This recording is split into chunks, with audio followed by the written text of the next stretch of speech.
Bienvenue dans cette deuxième émission consacrée à l'exploration de l'Apocalypse. Dans la vidéo précédente, nous avons assisté à l'ouverture lumineuse de ce livre biblique et de ses révélations. Sans plus attendre, nous allons découvrir ce que nous réserve la suite du premier chapitre. C'est Natalia, ma fille aînée, qui va en faire la lecture. Moi, Jean, votre frère, qui ai part avec vous à la tribulation, au royaume et à la persévérance en Jésus, j'étais dans l'île appelée Patmos à cause de la parole de Dieu et du témoignage de Jésus.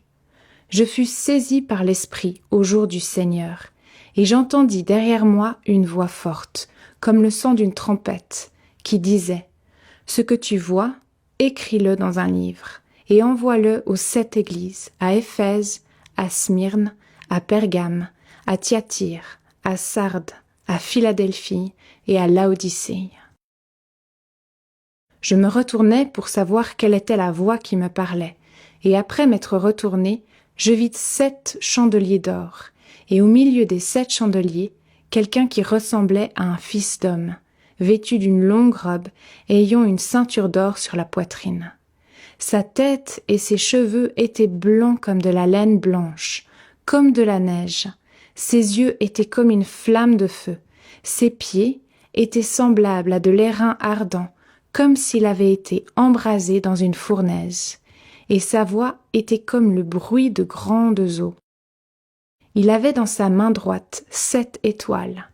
De sa bouche sortait une épée aiguë à 2 tranchants, et son visage était comme le soleil lorsqu'il brille dans sa force. Quand je le vis, je tombai à ses pieds comme mort. Il posa sur moi sa main droite en disant « Ne crains point, je suis le premier et le dernier et le vivant. J'étais mort, et voici, je suis vivant au siècle des siècles. Je tiens les clés de la mort et du séjour des morts. Écris donc ce que tu as vu, ce qui est et ce qui doit arriver ensuite, le mystère des 7 étoiles que tu as vues dans ma main droite et des 7 chandeliers d'or. Les 7 étoiles sont les anges des 7 églises, et les 7 chandeliers sont les 7 églises. » Une rencontre éblouissante. Quand je le vis, je tombais à ses pieds comme mort. Quelle rencontre! Jean avait pourtant eu le privilège d'accompagner Jésus. Durant 3 ans, il a pu l'entendre, le toucher et le suivre. Avec les miracles, il a vu sa puissance. À travers sa résurrection, il l'a vu vaincre la mort. Pourtant, et lorsque le Christ se révèle à lui, il est écrasé par l'intensité de sa gloire. Plusieurs symboles illustrent la dimension glorieuse du Christ. Les yeux du Christ sont comparables à des flammes de feu. Il peut consumer le mal. Sa bouche abrite une épée à 2 tranchants. Ses paroles sont capables d'exercer un jugement et de séparer le bien du mal. Le ressuscité se présente aussi comme celui qui tient les clés de la mort et du séjour des morts. C'est lui qui détient l'autorité, à même de nous faire sortir du néant et de nous ressusciter. J'ai tenté de donner forme à l'une de ces clés symboliques. La forme du cœur exprime le fait que c'est l'amour de Dieu qui nous fait sortir du cachot et des ténèbres, et le pène en forme de croix nous rappelle le prix payé pour notre libération. Par ailleurs, le Christ tient 7 étoiles dans sa main, et son éblouissante présence s'exprime au milieu de 7 lumières. Comme l'indique le texte, ces 7 sources de lumière sont le premier mystère de l'Apocalypse. De fait, et comme nous le verrons par la suite, toute l'Apocalypse est découpée en modules de 7. Ainsi, aux 7 lumières et aux 7 étoiles s'ajouteront les 7 sceaux. Ensuite, l'Apocalypse nous invitera à entendre les avertissements de 7 trompettes symboliques, et cela se poursuivra par les messages et les fléaux que déverseront 7 coupes. Dans l'Apocalypse, nous allons aussi trouver d'autres chiffres symboliques. Il y aura 4 animaux mystérieux. Le chiffre 12 fera notamment référence aux tribus d'Israël et aux disciples qui vont porter l'Église. On découvrira aussi le fameux chiffre 666, enfin des multiples de 1000 ou le chiffre de 144 000. Au fil de nos émissions, nous découvrirons que ces chiffres visent à nous faire comprendre des réalités spirituelles. Mais revenons à l'important chiffre 7. Comme nous l'avons entendu, l'Apocalypse commence par nous présenter le Christ au milieu de 7 lampes. L'éclat de ces lumières nous invite à faire un grand saut. En effet, avec cette référence à 7 lumières, le dernier livre de la Bible nous propulse dans le premier, la Genèse. Là, et dans ces premières pages, la Bible nous révèle que l'univers, les étoiles, la terre et les myriades d'expressions de vie sont le fruit d'un intense rayonnement. C'est ce qu'exprime le premier verset de la Bible. Au commencement, Dieu créa les cieux et la terre. Par la puissance de sa parole, Dieu fait jaillir la création. Tout à coup, et dans l'inouïe explosion du Big Bang, l'univers sort du néant. Alors les éléments atomiques se condensent en diverses matières pour former des myriades d'étoiles, de galaxies et de planètes. Sur la Terre, la puissance de la parole va aussi s'exprimer par une prodigieuse explosion de la vie. Notre planète se couvre de verdure et une multitude d'espèces biologiques peuplent les eaux, les airs et la terre. À la fin, les hommes sont créés et comme un aboutissement, ils reçoivent la capacité d'établir une relation en esprit avec leur Créateur. Ainsi, et de manière extraordinaire, la Bible et la science nous révèlent que l'univers et l'humanité sont le fruit d'une parole divine et d'un jaillissement de lumière. C'est un aspect essentiel et déjà dans son évangile, l'apôtre Jean, l'auteur de l'Apocalypse, nous parle de l'implication de cette lumière divine dans la création de notre monde. Au commencement était la parole, et la parole était avec Dieu, et la parole était Dieu. Elle était au commencement avec Dieu. Toutes choses ont été faites par elle, et rien de ce qui a été fait n'a été fait sans elle. En elle était la vie, et la vie était la lumière des hommes. Le Christ est le porteur de la parole. Il est la lumière divine et la source qui met en forme notre monde par la puissance de l'Esprit de Dieu. C'est encore cette implication lumineuse du Christ que Jean souligne dans sa première épître. Ce qui était dès le commencement. Le fait que le Christ apparaisse au milieu de cette lumière n'est évidemment pas un hasard. Et cela nous amène à réfléchir à la signification du plus important symbole du judaïsme. En effet, et comme en parle le livre de l'Exode, il y a environ 3000 ans, Moïse a été chargé par Dieu de réaliser un chandelier porteur de 7 lampes. Cet objet symbolique et au design céleste sera fabriqué en or massif. En hébreu, ce chandelier se nomme Ménorah, ce qui signifie « qui provient de la flamme ». Il était constamment allumé dans le temple de Jérusalem. La portée symbolique du chandelier est immense, car comme un écho au récit de la Genèse, ses branches sont portées par un tronc central qui, de sa source, fait jaillir les 7 flammes de la création. Pour bien nous montrer que ces lumières ne sont pas des journées de 24 heures, la Bible ne fait apparaître le soleil et les luminaires que le 4e jour. Cette supériorité du rayonnement divin sur les choses physiques s'exprime aussi avec le 7e jour.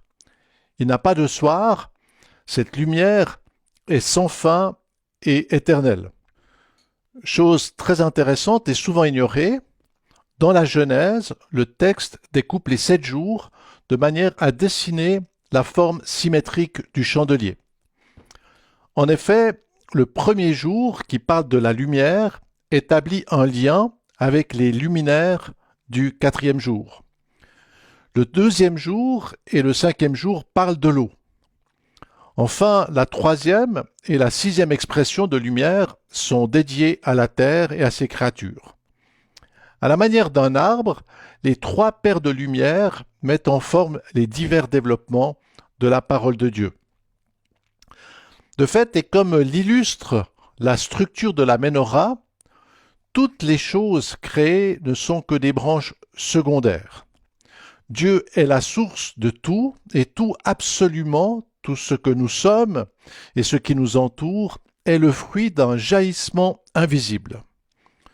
Pour trouver et rencontrer le Créateur, il faut accéder à la lumière qui jaillit de la colonne centrale. C'est ce qu'exprime le rôle du Shabbat pour les Juifs. Dieu ne se trouve pas dans la création, mais dans une relation en esprit avec lui. C'est aussi en soulignant l'importance de cet axe que l'Apocalypse débute avec le Christ au centre. Il est le porteur de la vie, en lui se trouve la vraie vie. Ces éblouissantes révélations nous permettent de comprendre ce qui se passe lorsque les hommes rejettent leur Créateur. Ainsi, et comme le rapporte la Genèse, dans une terrible ingratitude, les hommes vont choisir de suivre et de s'associer au diable. En se prosternant devant lui et en l'adorant, ils cassent leur relation avec Dieu. L'ampleur de ce drame s'exprime dans l'intense souffrance du Créateur, qui est alors contraint d'aller rechercher ce qu'il aime. Cette immense tristesse divine s'exprime dans ce verset. Mais l'Éternel Dieu appela l'homme et lui dit « Où es-tu » Par son arrogance, l'homme s'est détaché et Dieu le cherche. Mais cette rupture va aussi avoir de redoutables conséquences. En effet, et comme une plante coupée de ses racines, l'humanité perd son lien et son autorité divine. Et la création, privée de sa source, est livrée au chaos. Cette perte de lumière va aboutir à un effondrement. Dans la Genèse, cette rupture s'exprime par le fait que les hommes sont chassés du jardin d'Éden. Jardin d'Éden, ce qui signifie jardin des délices.